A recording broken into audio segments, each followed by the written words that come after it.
Hello and welcome to the ☍𝕍𝕑 Witchcraft podcast, all for witches, occultists, whatever you want to call yourselves, basically people that practice the art and science of magic, with or without the K, Chris. With or without, I don't care. With or without the K. Oh, you used to be more of a look down on those that use the K, the special I still K. do. Oh, you but do? I keep it less public. Okay. Well, you just said it on a public podcast. No. Oh dear. Your Living true colours dangerously. are showing that you're judgmental. We all are. I'm just a bit more honest about it. Okay. This is a podcast episode number 123 that was decided literally actually years ago. I wonder if you remember what this is supposed to be about. I do know what it's about because there's a little footnote with it, but it's called Glutinous Spirits and LED Candles.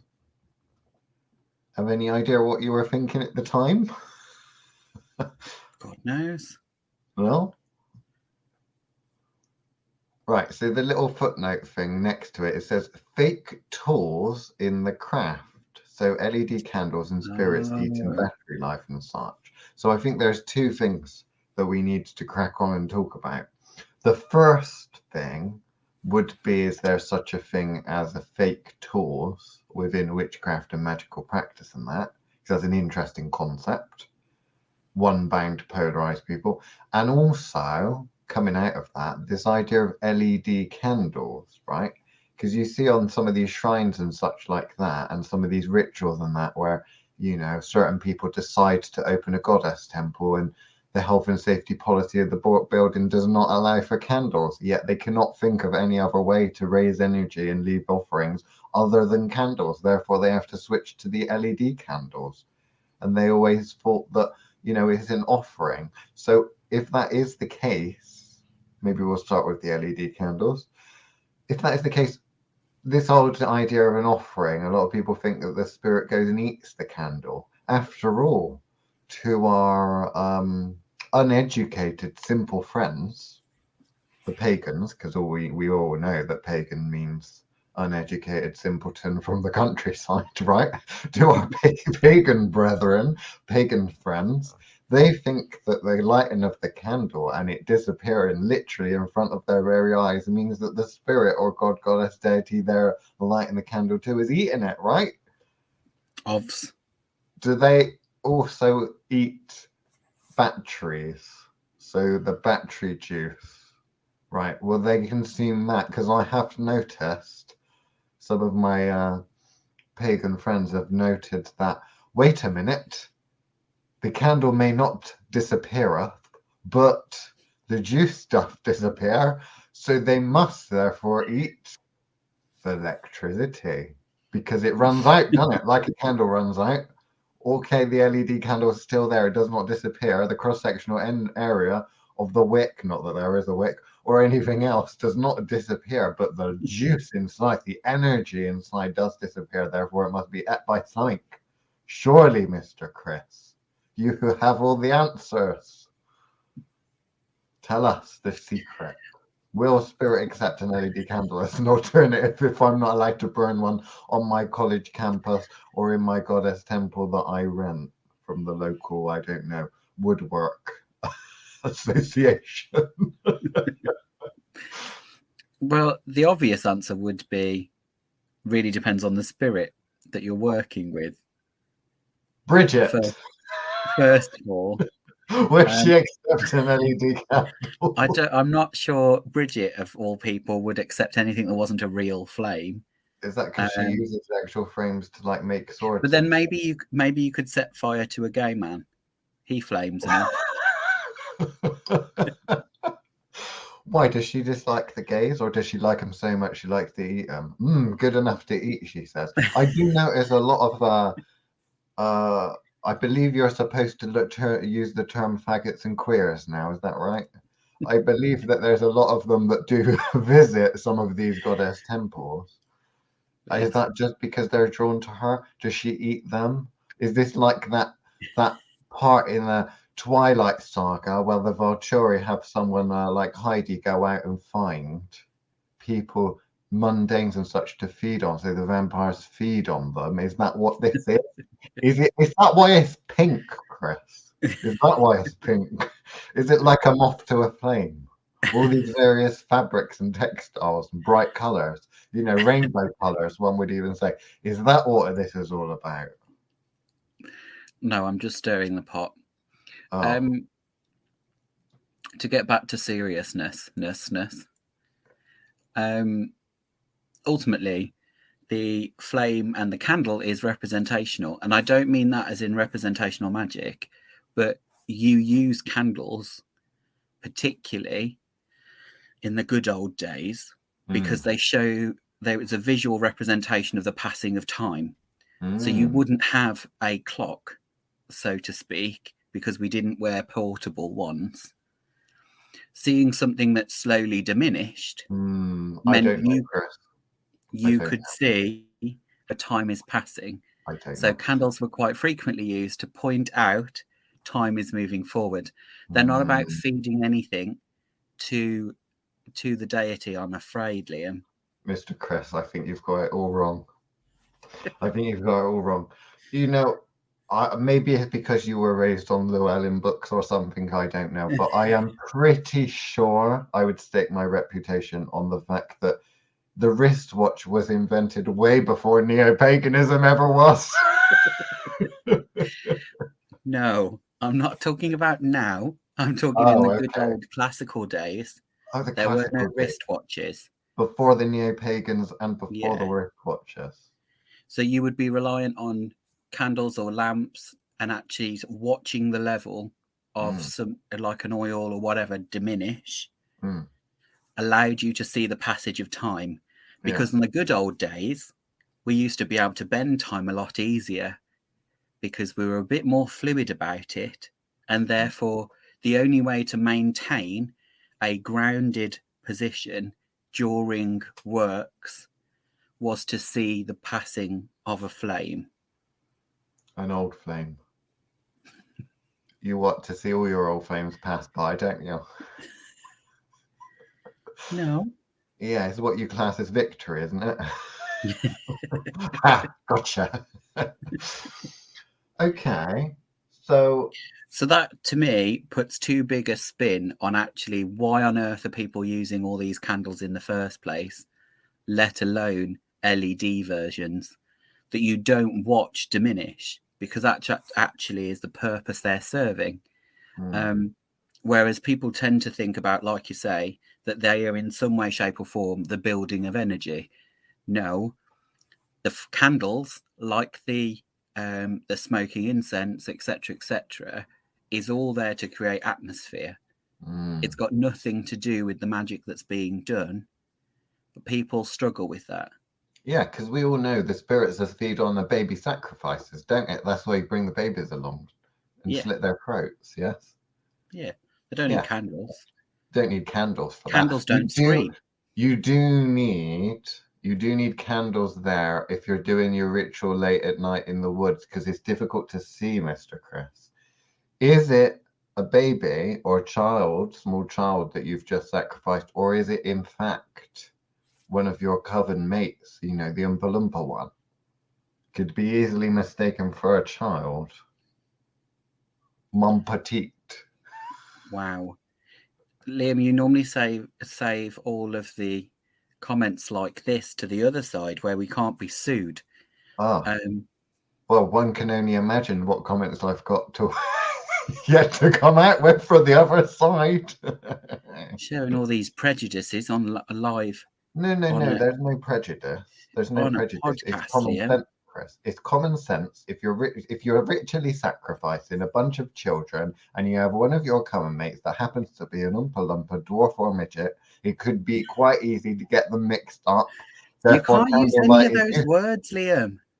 What do you mean you're not allowed to use those words? You're using all those words. What all those words you're not supposed to say. No, this is official. I know, because the dwarf told me, that there was a big push to refer to dwarfs and midgets and such as little people, right, by the establishment. And this specific person that had dwarfism told me to my face, said, would you rather be called a little person or would you rather be referred to by as a dwarf? And I said, I'm 6'1", love. I don't think I'm going to be classed as a little person or a dwarf, if I'm honest with you. But I take your point. I would not want to be referred to as a little person. I would want to be referred to as a dwarf or a midget, depending on whether my appendages and such were in proportion. Excuse me, Liam. My point is, you can't, even if you were using them in the correct way, you can't then compare them to Oompa Loompas. Oompa Loompas are a fictional character. Did I ever say the word Oompa Loompa? Yes, you did. 3 times. 3 times. You have just said Oompa Loompa. I'm sorry. Maybe that did slip out. So, yes, I think some people would have issue with you calling any small person or person below an average height an Oompa Loompa. Well, there's far worse things I could say. I don't mean to offend, but I'm pretty bad with language sometimes. I struggle with getting words out, and they always seem to offend. Whether I mean to or not, Chris, is a problem. I need love and help. Educate yourself. I don't need to be soothed. I need some education because I'm ignorant of such things, they say. Anyway, back to the subject. I don't see how. I don't see how you had to go straight to virgin blood in order to make that point. It wasn't necessary. I feel like you've stretched that for some other comic reason or to wind and trigger me. This is not the we already remember your dark initiation in the shadows. This is no holds barred, not the Fausty Witches show. You did not bleed out. The initiation sacrifice did not take, did it? Or maybe it did. I mean, I just remember when we were kids, you having your throat slit, bleeding out, and then all of a sudden you jumped up, like they do in Supernatural when a demon inhabits a corpse and possesses it. Are you a walk-in, Mr. Chris? Is that what this is all about? It suddenly will make sense. So, the real subject matter, Liam. Your real name? No, LED candles. Oh, LED candles. Okay. LED candles. Have you ever used LED candles for magics and such? No. No? I don't think I have. I can't remember ever used an LED candle. If there wasn't an opportunity for me to use a candle, I just wouldn't use the candle. Why? Do you not like the flickering? Do you not think it adds something like atmosphere? I love candles, but if I'm in a space that can't allow me to use candles, then I'm not going to cry about it and get electric ones. Why? Surely it's a good alternative. I would just use environmental factors. I mean, if it's a Gaia ritual, it would make perfect sense in order to buy the LED candles to substitute those harmful chemical candles, you know, the paraffin and such, you know, and then merely dispose of them in a good place after, like the bin outside, so they go for landfill. That truly is Gaia absorbing the energy then, if they're rotting away over several thousand years in a landfill site somewhere.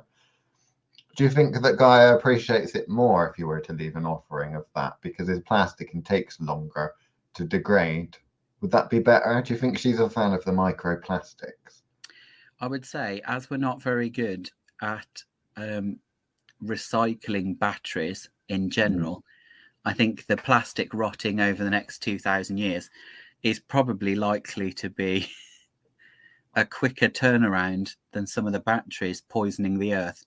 Okay. But, you know, that's me. What is the real reason you would not use an LED candle over a normal candle? Are you one of those purists, Chris? Those traditional types that say, oh, it wasn't done like this. I still use the dagger instead of the old medical lancet to extract blood. It's not about that. It's just, for me, I don't like LED candles. So they wouldn't get me in the mood like a candle would. Oh. So if thing, is it? You know, so if it was a case of actually I can't get candles anymore, they're not available, I would just stop using candles rather than get an LED one. So is the take home from this an insight into your life, which is that you like your red candles, don't you? I do. They're very good Put at the red trapping. candles on, nice and moody, create the atmosphere, ritualistic atmosphere for, I don't know, some sex magic. Are you saying if we suddenly replace them all with LED candles, you wouldn't be able to get it up? The wand? No, I didn't say Would that it at just all. turn you off? I just said I would find a different way to set the mood. Okay, so what could you use if the candles are a no now? Okay, against fire regulations, not allowed to use candle. Health and safety gone fucking mad. What are you going to use? A tambourine and a triangle? We like triangles in occultism, don't we? You can just raise some fucking energy like you should be doing anyway. What, without a candle? Yeah. Ah, a drum, Chris. That's the next most common thing, isn't it? No, not a drum? No. Oh, Chris. No. Do you not like a drum? Nothing irritates me more than a drum beating. Really? Really? Oh, interesting. Why would I not want... even if it's a decent beat? No. No? No. Okay.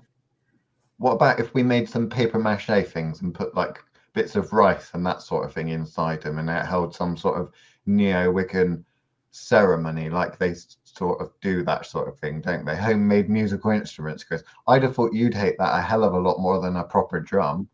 I'd hate that a lot more than a proper drum, but you're assuming that music has to be the next obvious one. Well, I'm just going by what I see in modern paganism, Chris. If they ain't got a candles, and they do normally have the candles, it's often also a drum beats very closely behind, you say. Drums and candles. Are you saying you don't need drums and candles for real magic? No, don't need any of it. Hell. You don't need anything? No. Well, you don't be telling them this. You don't need any of it. How are all of the Etsy suppliers going to cope with this? Oh, I see a drop in sales, Chris. All those Probably be a good thing. shops. Probably be a good thing. People might start doing some actual magic then, instead of just lighting candles and making wishes, like it's a fucking birthday cake. Well, that is magical, is it not? I mean, it is. I mean, it's quite similar to a magical practice that you see in a lot of neo-pagans do. It involves lighting candles, eventually snuffing or blowing them out, and then some sort of wish or petition being made, only for it to actually not fucking do anything. Shit magic, Chris. It follows the same principles of most modern pagan rituals. There's some sort of candles involved, there's some sort of wish or petition involved, and then there's some sort of cake or ale or that sort of thing at the end, and then the magic doesn't work. It seems like a pretty standard modern pagan ritual to me. So what are we saying about the LED candles? Are we looking down on those that use them? Is that what you're saying? We look down on those? I'm just saying I wouldn't use them. But you would look down on people that do, would you? If someone wants to use them, that's fine by me, but you wouldn't be a client of mine for very long. Oh dear. Right. Okay. So we talk about the other part of this, the other subject, which would be fake tools in general in the craft, magical practice and stuff. Is there such a thing as a fake tool? And not when we go to moots and pretend we know nothing about magic to give people enough rope to hang themselves, we masquerade as tools. I don't know. It depends what you mean. Are we talking about when you can go and buy a plastic sword? Any of it, really. I mean, that's a good concept. I always you dislike LED candles. I dislike the fact that some people use blunt knives and blunt swords in rituals. To me, it means it's silly. I just don't get it. I don't get the fact that you're using an instrument like that does not cut. And the thing is, they're often as blunt as the practitioners that wave them around. You know, it's like the safety scissors at school. You know, you gave them to Jenny. the girl that used to eat the copy decks because she couldn't be trusted with metal ones. She had to have the plastic ones, right? It's like training swords. It's your training sword, isn't it? And then don't get me started on people that use these things and cannot actually wield them in real life. I mean, at least with the LARPers, they actually eat each other with them once or twice a year at Renaissance fairs. I mean, some of the other people, they don't even fucking do that. Yeah, like for me, in that situation, it would be far more appropriate for you to be using a steak knife than it would for you to be using a blunt, a ℍ𝕠𝕝 or boline or whatever it is that you're using. What if they're vegetarian or vegan, though? Can they still use a steak knife, or are they not allowed?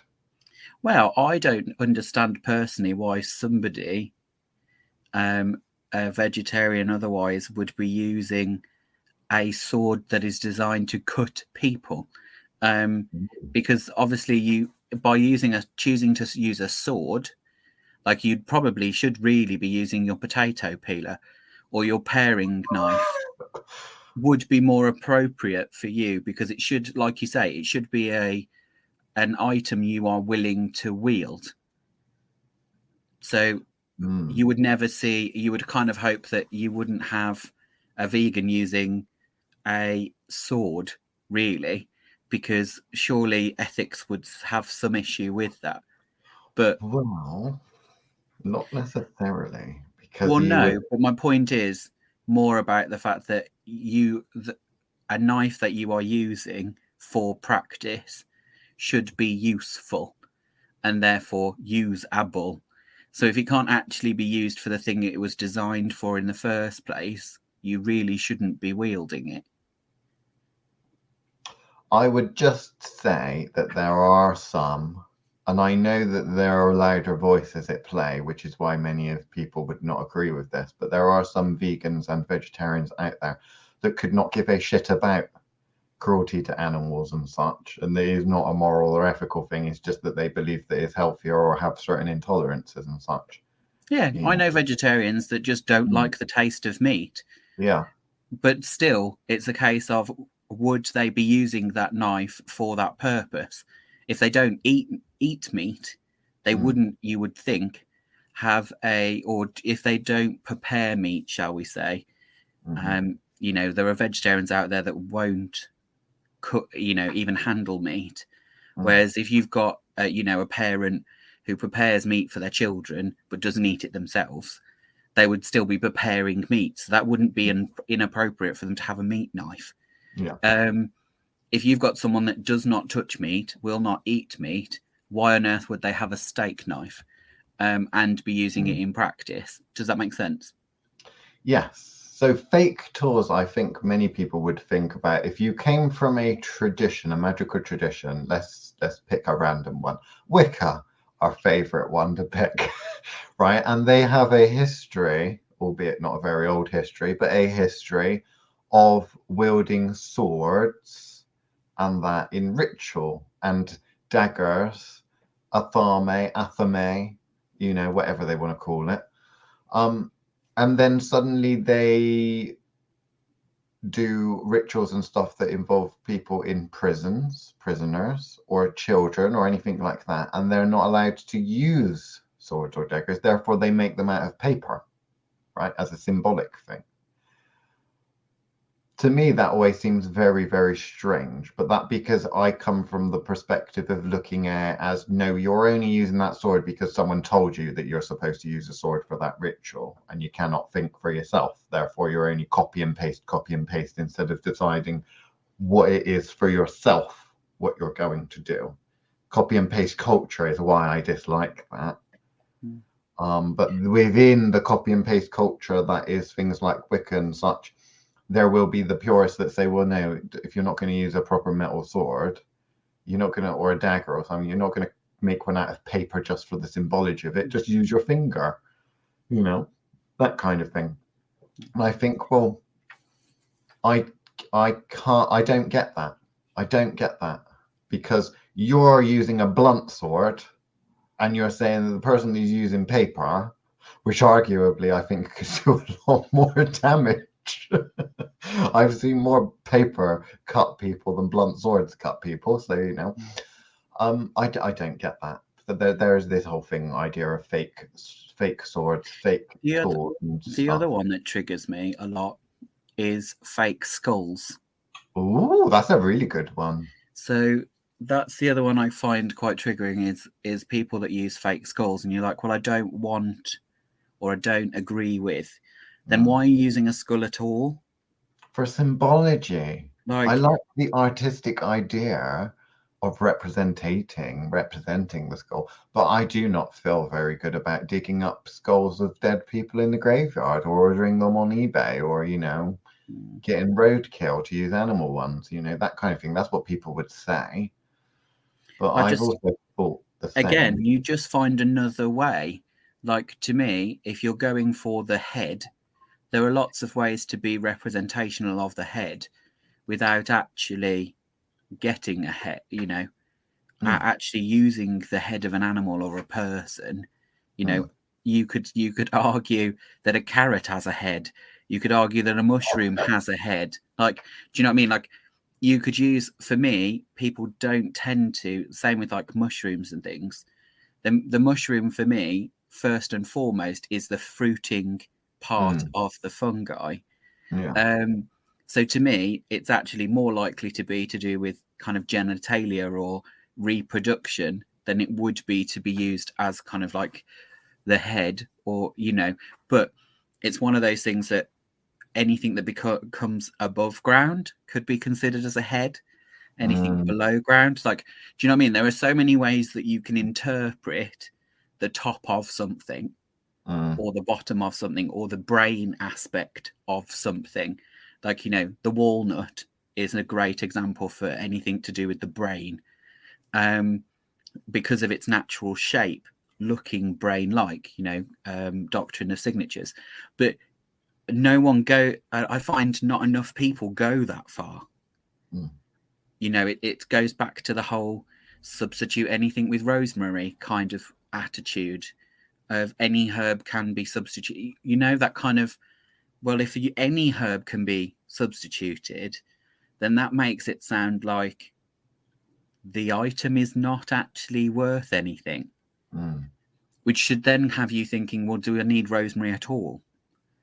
For you to understand, surely that's where your brain should be going with that information, not going, oh, rosemary is this wonderful thing that can be used for anything. You're not understanding that connection. Not to defend Cunningham, but part of his philosophy in that situation would be saying you can substitute for something that is appropriate. The energy required is the bit that's important.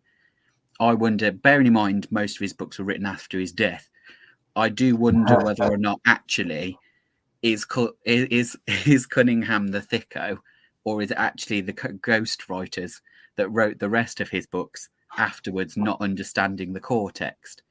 But that's the one time you will hear me defend him in any way, shape, or form. But there is an essence of you've missed the point, and 200 memes later, you're still not getting the point. One thing that I've noticed is that secrets and meanings and uses they talk about it being revealed upon initiation, which basically means when you're smart enough to figure it out. The idea of a human skull is not all about symbology at all. Like, it has occult use naturally. It's an object with natural occult use. They're like fucking vacuum cleaners. You have a skull, you take it around with you. Spirits, they end up getting sucked in. You take a crystal skull around with you, it's not going to fucking happen. But these people that think, oh, there's this tribe, that magical practitioner, this magical practitioner, this thing. Oh, they call for a skull to be used in that. They don't understand the significance or actual technology, magical technology, that they're trying to make it easier for the ritual to work. Oh, I'm conjuring up a dead person. How are they going to appear in this room? I know. We'll give them an actual fucking head to put on, to speak for. It makes sense. What will we pick as that head? Well, they're probably used to using an actual skull, given that they fucking had one for their entire life until it got cut off.